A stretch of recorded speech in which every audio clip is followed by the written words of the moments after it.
Hurricanes are trending upward. Teuvo Teravainen nets a hat trick. Andrei Svechnikov is back. And Justin Williams is going into the Hurricanes Hockey Hall of Fame. We're going to talk about all that. We're going to talk about a lot more. We're going to do the mailbag here on the 10th ever episode of the Warning Take Weekly.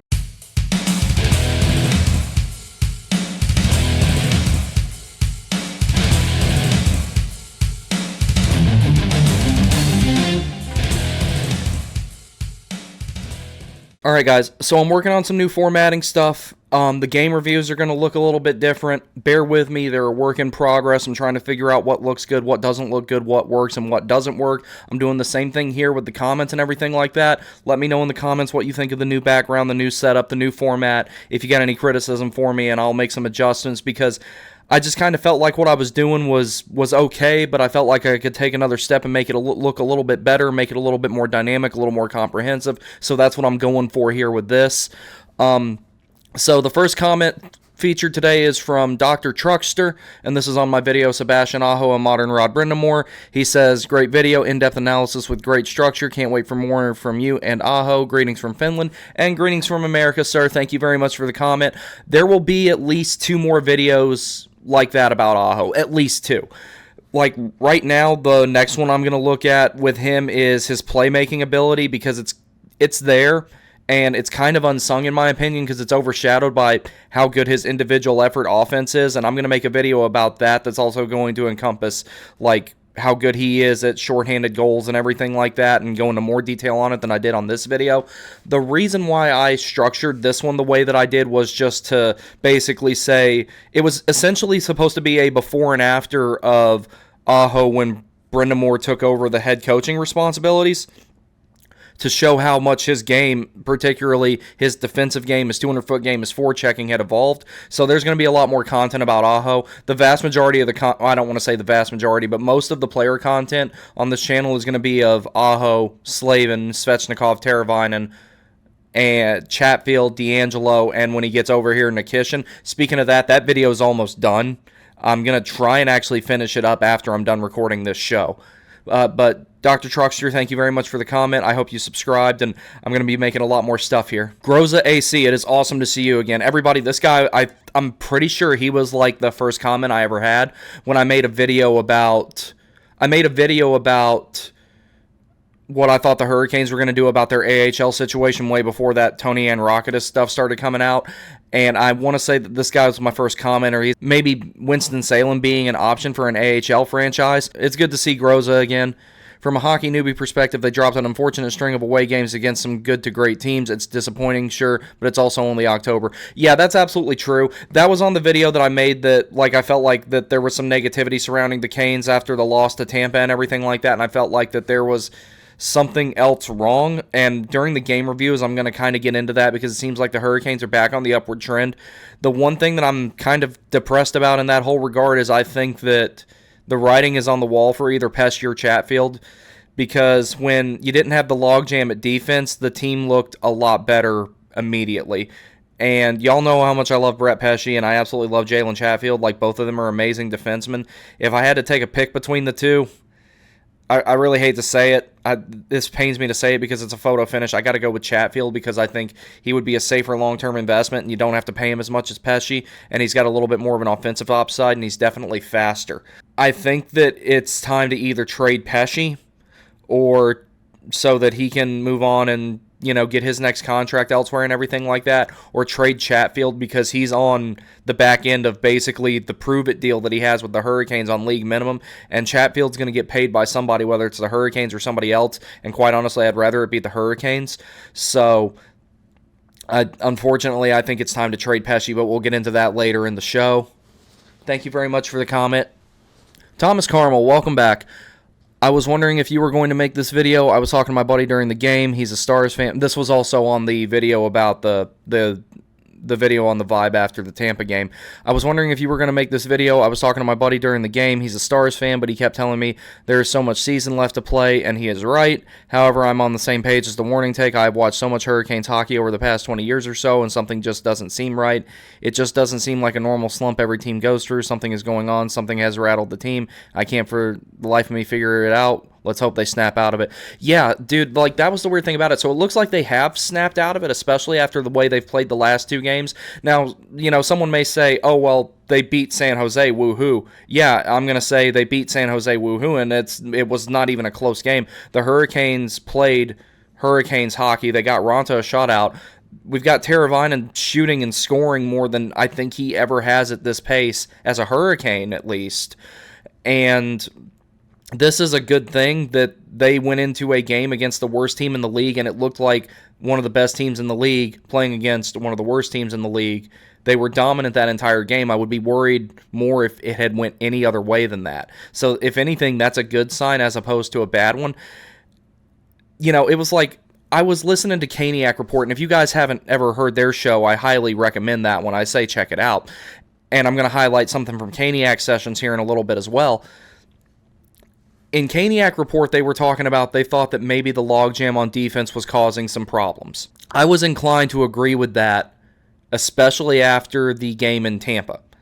And that's when I started thinking, and I mentioned this on Twitter and I was talking about it on here, I think that there is something going on in the locker room or something external outside of the organization that's causing a problem.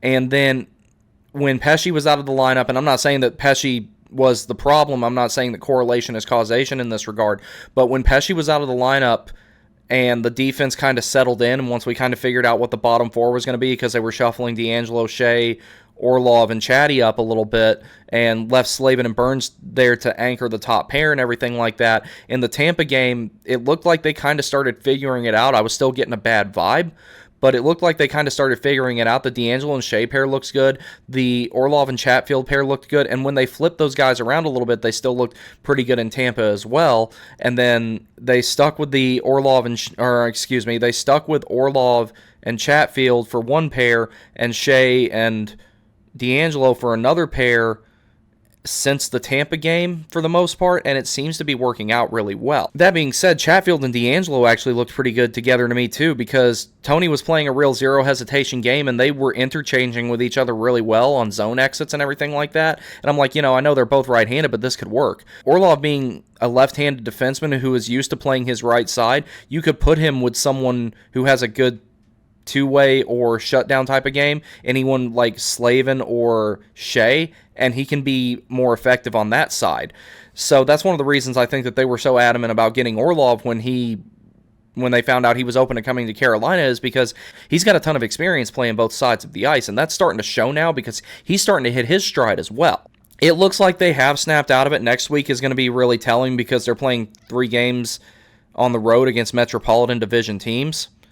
And one of them is the Philadelphia Flyers, who are surprising everybody right now. I think they're going to come back down to earth, but the Hurricanes need to be the team that starts to bring them back down to earth, but we'll get to that in a little bit. But it looks like they've snapped out of it. Yeah.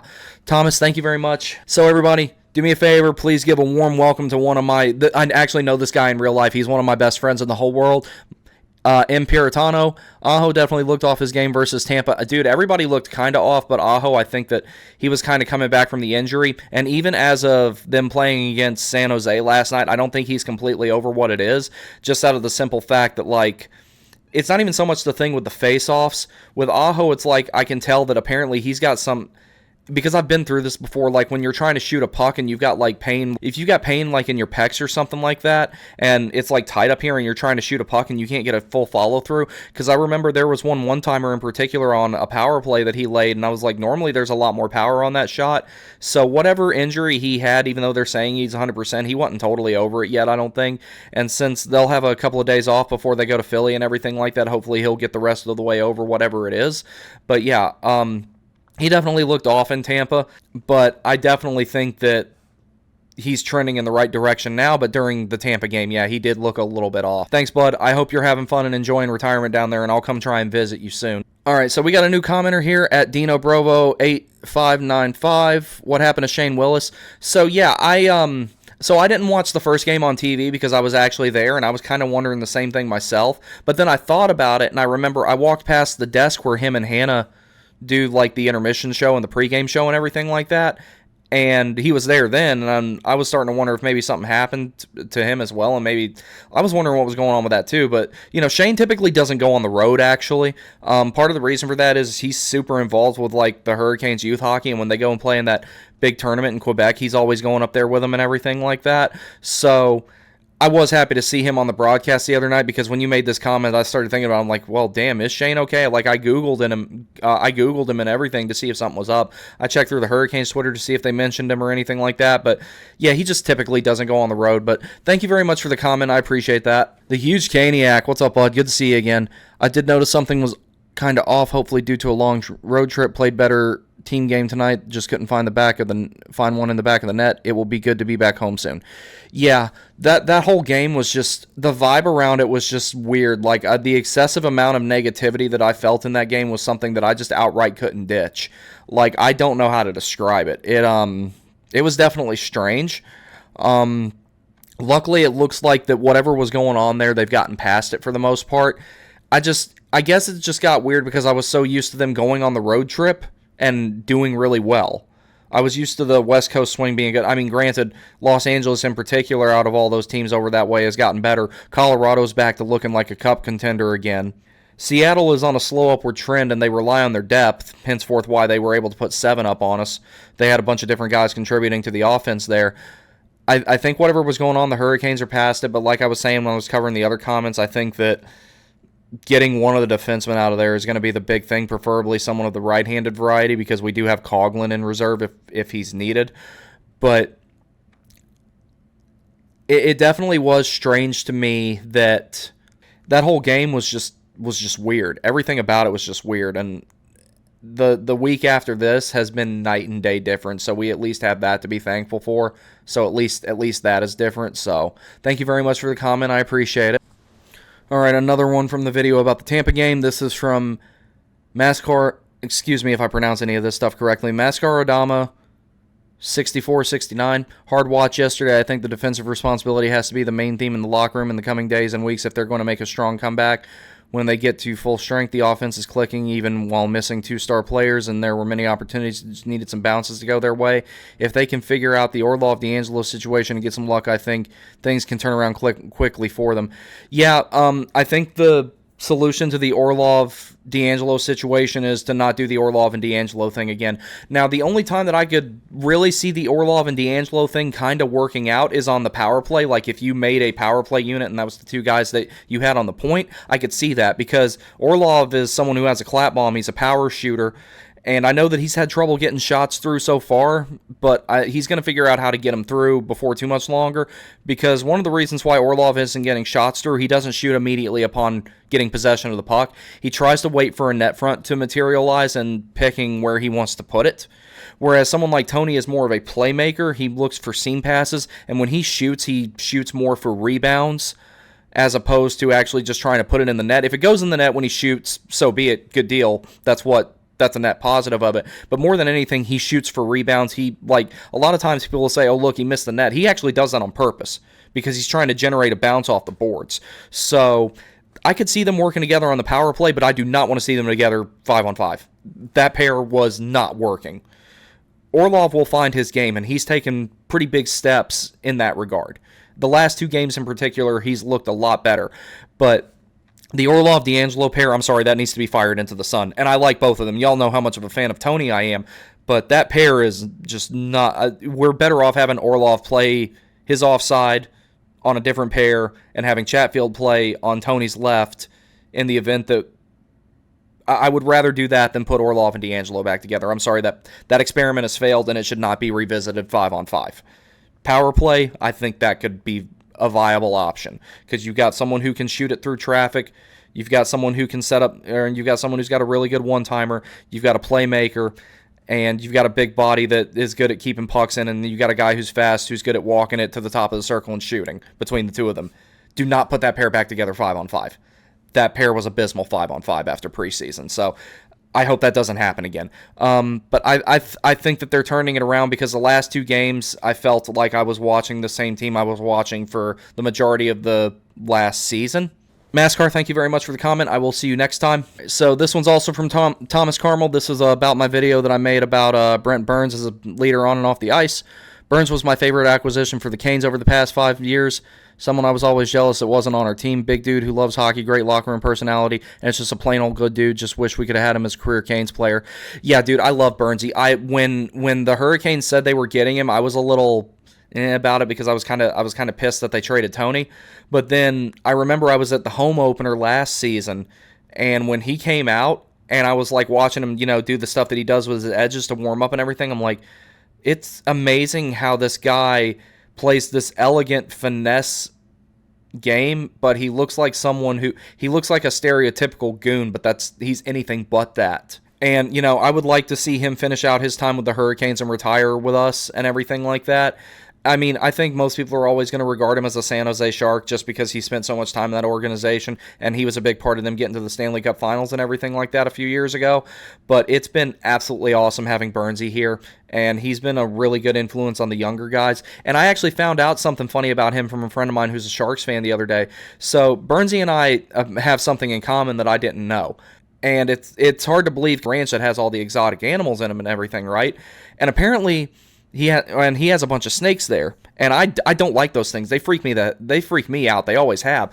And what was funny about it is, apparently Burnsy, according to my friend, used to be afraid of them, and that was part of how he overcame it. So, like, if I ever got a chance to talk to him, if I could have 5 minutes to just ask him how he did that, I'd be curious to know, because I don't like those things. But it looks like that he apparently did some, basically some form of exposure therapy to get over his fear of snakes, and now he has a ranch full of them, which, good on him. Like, that's actually pretty cool that he could overcome something like that if it's true. But yeah, the only other acquisition via trade that I think the Hurricanes made that was as impactful as Burns is probably Martinook, and I left you a reply on that and everything like that. Burns and Martinook, I think, are the most important players that have been acquired via trade for the Hurricanes in the last 5 seasons. And both of those guys are leaders. Both of those guys help to cultivate the youth on the team and everything like that. So, Thomas, thank you very much for the comment. All right, so we have Fantastic Voyage 262. So we had a little bit of discussion here, me and this guy did, regarding the video I made about the whole difference between the Adidas Retail Authentics and the Made in Canada ones. Good review. I've seen some review on the differences, but no one ever mentioned the cuffs are tighter. I think that's to help hold the elbow pads in place more than anything, because, they get sweaty after a while and they want to slip down, especially if you wear ones that are like... See, I don't really have that problem, though, because I'm supposed to wear large elbow pads, but I actually wear mediums just because they're more comfortable to me. Funny story, I actually had a pair of old Bauer Vapor APX2 elbow pads back in the day, and I was wearing them upside down, and I didn't notice it for whatever reason. And I'd been wearing them like this for about a year, and somebody told me, hey, bro, you're wearing those upside down. And I was like, what? I looked at him, and he's like, yeah, see that tag right there? That's supposed to go up here. And I'm like, oh, okay. I flipped them over, and I flipped them right back, because I was just so used to it, I couldn't do that. And told him they were a pretty similar fit, explained to him the differences that I've noticed and everything like that. Noticed a long time ago that the neck hole is smaller on the Pro Stock ones. That's one of the things I don't like about the retail. The neck hole is too big. See, I don't mind that for the retail ones, just because, y'all see that I wear polo shirts on here a lot. I like, loose collars a lot on a lot of cases and everything like that. If I'm wearing a t-shirt, different and everything like that. But, if I'm wearing a Henley or anything like that, I love rocking the taco meat look here.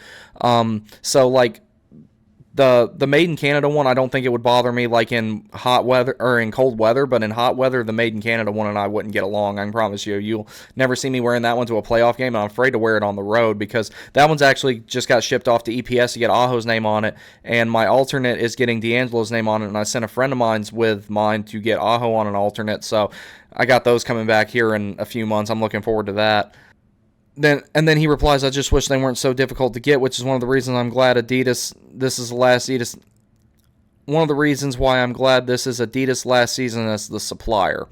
Yeah, I've got my skepticism about Fanatics. I'm hoping that one thing that they can do to actually win me over as a customer is putting the exact same ones in the store that they put on the ice. And even if I got to pay a little bit more to get what the players actually wear on the ice, I'll do that.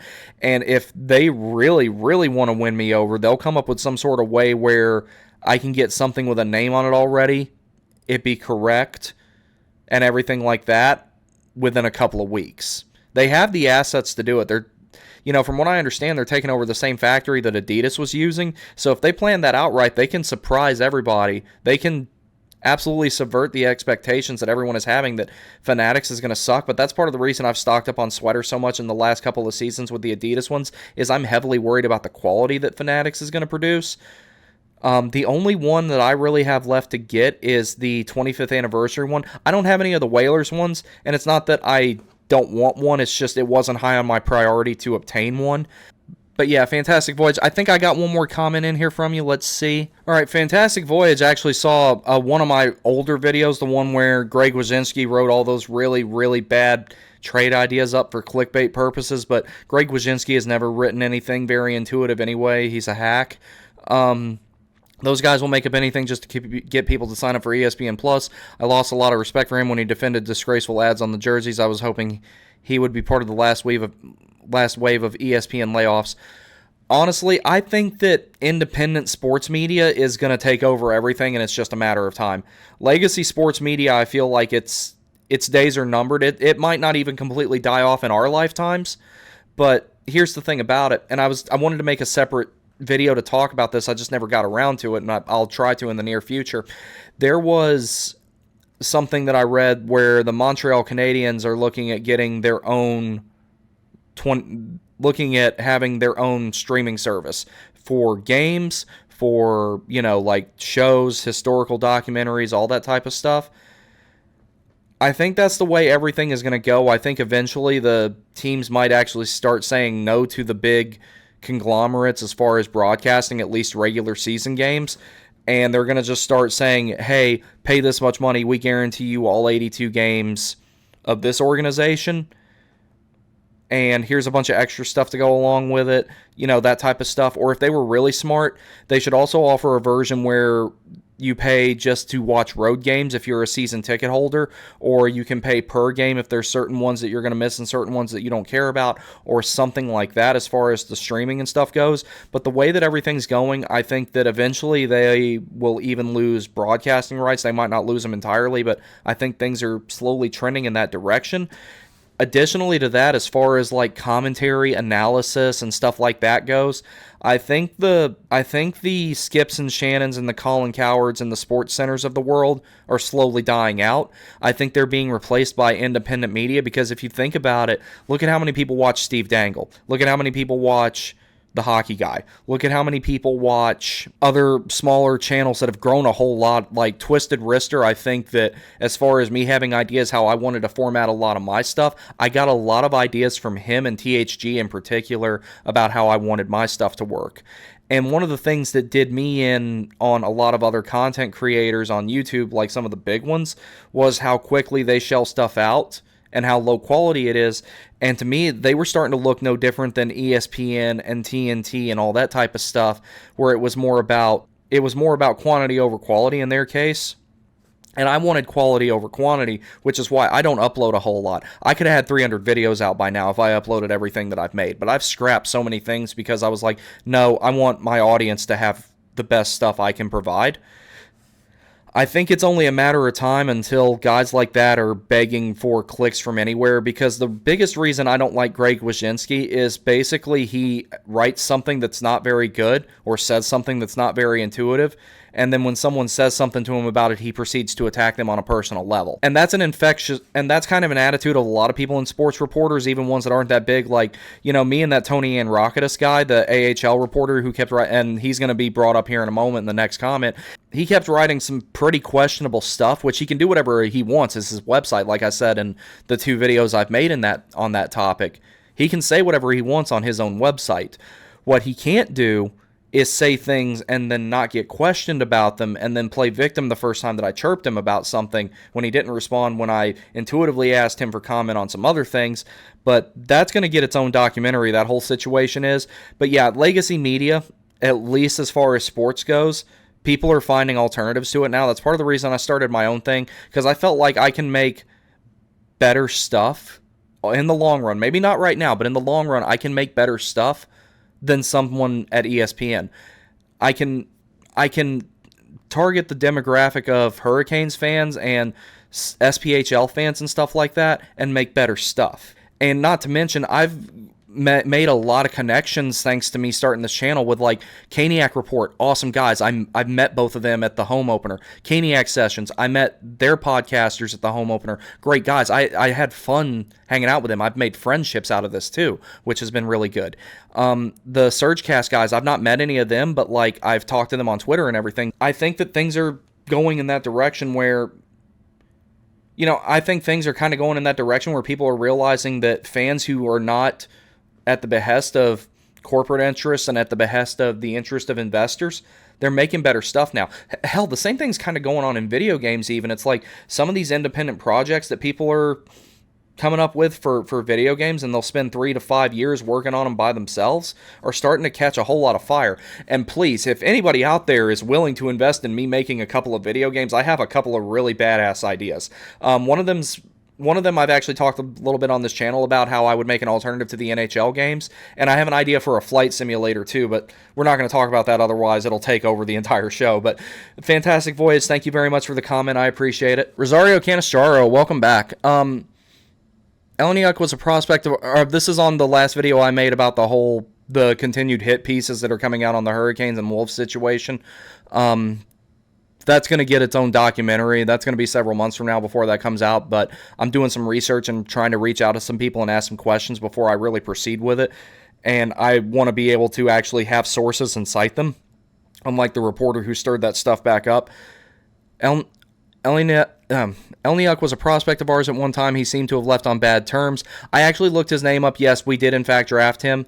It was around the time of Morgan Geekie and Stelio Mateos. I do remember that.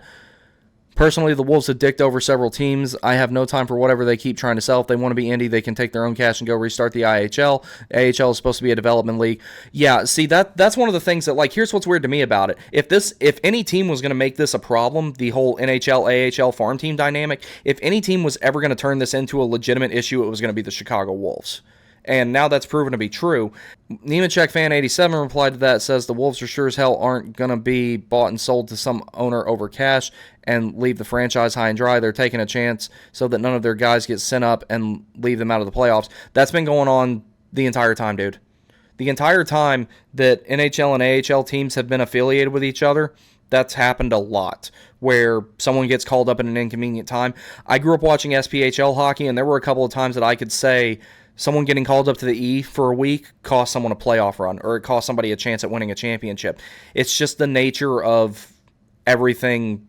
It's just the nature of everything NHL or lower. Recalls and reassignments are more common in the NHL and the AHL more than any other leagues.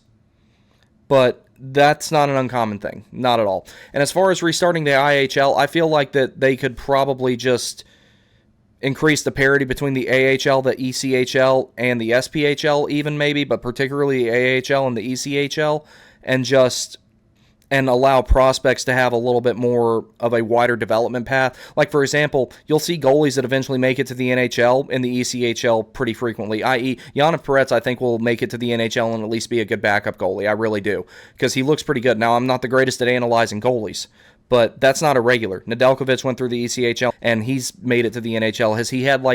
Has he set the world on fire? No, but he's an NHL goaltender, and that in of itself is an accomplishment. I think goalie is by far the most physically demanding, most difficult position to play in the game of hockey. To be a goalie, you can't be all brawn. You got to have some brains, too. Every goalie that I've ever met in my life has actually been like a pretty intelligent person. Like, dead serious. Every goalie I've ever met, you can tell that they're pretty smart. I'm not saying that they're going to go, like, cure some disease or invent a spaceship or anything, but they're pretty intelligent. So, thank you guys for those comments and everything like that. Even you, Nemechek fan. I know we had our exchanges on Twitter, but thank you very much for the engagement. D. Ely 9268, good to see you again, buddy. I'm sure he will find his game and learn the system, but so far he and D'Angelo have been lethal to the goals against for the Canes. Yeah, I never want to see that pair again. Except maybe on the power play. 5-on-5, God, no, I never want to see that pair again. I think it was a coaching mistake pairing him with D'Angelo while learning a new system. Yes, that's been proven to be absolutely true. There's no denying that. Chatfield would have been a better choice. Chatfield has been solid. Honestly, that spot should have been his to lose and not just handed to D'Angelo. The defense situation is kind of screwed, and they need to trade somebody. I don't know who. If they're going to Chatfield has already proven that he can walk. They need to let him run. Or they need to let Pesci go so he can negotiate his next deal elsewhere or head to free agency, because right now the defense has looked better with him out of the lineup, and that's not because Pesci sucks. He doesn't. But that's more so the fact that the logjam has been cleared, and a plethora of NHL, and then you have this plethora of defensemen who are all capable of playing top 4 roles, or now they're not logjammed anymore. So the quickest solution to this is to trade somebody. But yeah, Chatfield, I do not like the way Chatfield's been done in this situation. Chatfield has proved it not just last season, but the few times he was called up the season before. Chatfield's proven that he busted his ass to get in this league. He was undrafted. He had to overcome a lot of obstacles that a lot of other guys have not had to overcome, in my opinion. I don't like how Chatfield's been getting done in this situation. I'm glad he's getting the minutes he deserves now while Pesci's out. But it looks like Pesci's going to be back in 4 weeks, but then what do? You can't go back to 11-7 now because Svechnikov is back. So somebody's got to get traded, or worse, waived, but I'd rather somebody get traded so we can get some assets back. If we trade Shea, which I'm totally against at the moment, if you trade Shea, anything that you get back from him greater than a first-round pick is a net positive, because that's all we traded to get him. As opposed to Pesci,